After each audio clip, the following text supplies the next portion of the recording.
Hey guys, Jarek here, going to be doing some more Call of Duty Black Ops 2. This time we're going to be doing some team deathmatch on the map Downhill, and I'm going to be using the FAL. So the FAL is a very good battle rifle in the game. My attachments are a quick draw handle and an ACOG. My perks are Hardline. I'm using perk 2 Greed, so I have Toughness and Scavenger, and I'm using the perk Engineer. So the FAL, when I first saw they were adding it back into the game, you know, it kind of made sense, but it really doesn't overall. The reason it kind of makes sense is because Black Ops 2 is supposed to be, you know, in the future, and they're going for futuristic looking things, and the FAL doesn't look futuristic, which is why it doesn't make sense, but it kind of does at the same time because the SA-58 is essentially the American FAL and is very popular as of right now. But it still doesn't really make sense because the FAL doesn't seem new. It's old. It's an old battle rifle. It's good, and it's proven. So I'm not really complaining too much. I like the FAL. It just seems a little bit out of place. And the only reason I even mention this is because I've always thought, and I thought this about Black Ops 1 as well, they have the older guns in the game in the single player and in zombie mode.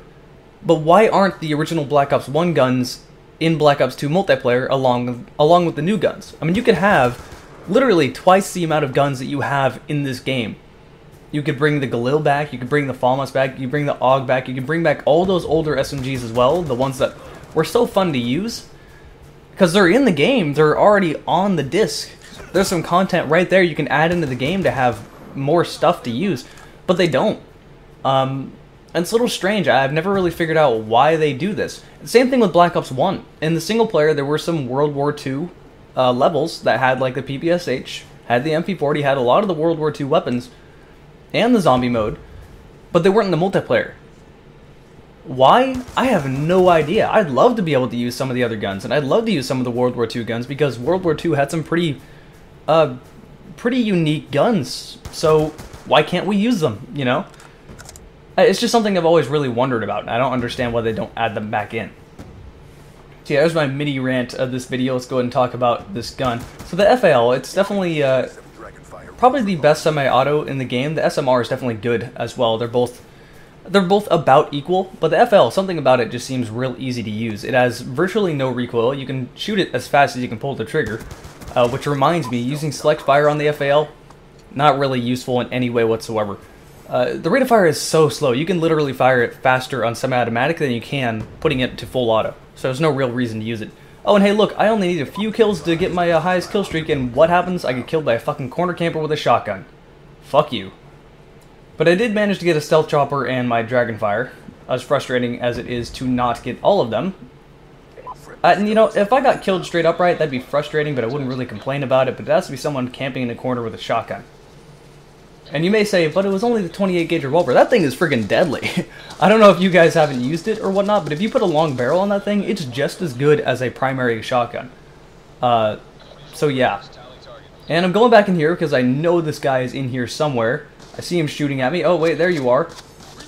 Yeah, take that, fucker. Eat more lead. So, got revenge. Let's go back to killing the whole rest of the team, and possibly that guy again eventually when he respawns.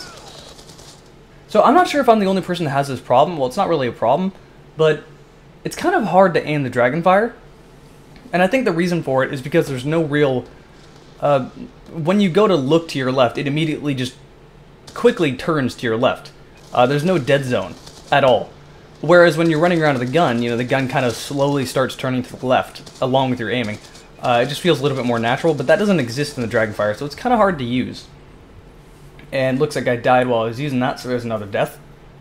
I'm surprised how many times I run to the corner and throw out all my kill streaks, and by the time I'm done, I'm still alive. Like, that happens way more often than not, which is definitely not the case in Black Ops 1. Especially since you would respawn in Black Ops 1. If you died while you're using kill streaks that required you to be in the kill streak itself, it would respawn you over and over and just basically give the enemy team free kills. Unless they patched that with a later patch. I don't think they ever actually did. I'm pretty sure that was also intentional. And you know, Black Ops 2, I'm kind of starting to warm up to Black Ops 2 with the new DLC. New maps definitely added a lot to it. It definitely made the game a lot more fun. The maps are... I just don't want to play the old maps again because the new ones are just so much better. There's more space, you can actually go around and flank people. I mean, I've kind of already talked about how this is my favorite map in the new DLC, along with Grind. And that's because the layout and the size are a lot better than the original Black Ops maps. The original Black Ops maps, it was just a ton of different corridors and very, very little space with a bad spawn system. So basically, spawn, spray everywhere, maybe get a kill or two, and then die. You couldn't really think too much about it. You pretty much just had to be a pure twitch shot, which I can do, but that's not really what I enjoy. See, I like this map because this map is kind of slower paced than the original maps. I don't see why, when I say something about games being slow paced, everyone just kind of groans. What is so negative about things being slow paced? This is what I really want people to figure out. Slow paced is not bad. Slow paced in many different areas means good. A good example is Rainbow Six Vegas 1. That was an incredibly slow game, but that was an incredibly good game, and I rarely find anyone that didn't like Rainbow Six Vegas unless they're a Rainbow Six purist. Unless they're one of those fans that basically says, no, I only like the old Rainbow Six. The old ones where it was, you know, and I can understand what they're saying here because the old Rainbow Six games were more planning and actually telling your guys what to do than you actually doing it, and the new Rainbow Six games are more shooter than tactical. So I can understand where they're coming from, but those are the only people I meet that don't really like Rainbow Six Vegas. Vegas is very slow-paced, but it's also very balanced. And slow-paced games force you, they're a little bit more punishing. They force you to actually think before you do something. They force you to get the, try to get the drop on people, try to have the better tactic. And it doesn't really work to be a twitch shot in slow-paced games. If you get the drop on someone, and you flank them, you're going to get that kill. In Black Ops 2, you get the flank on someone, you shoot them in the back, they 180 twitch shot you. That's never going to happen in Vegas once. Another good example of slow-paced games is Red Orchestra 2. That is like the game I hold above a lot of other games because they did so many things absolutely perfectly, and I understand it was kind of broken on launch, but those issues have been fixed now, so I can't complain about that at all, and people should probably just... Reputation is a hard thing to get rid of, but Red Orchestra 2 is an amazing game, and they have fixed all the issues that were there, so give it another try if you haven't given it another try yet.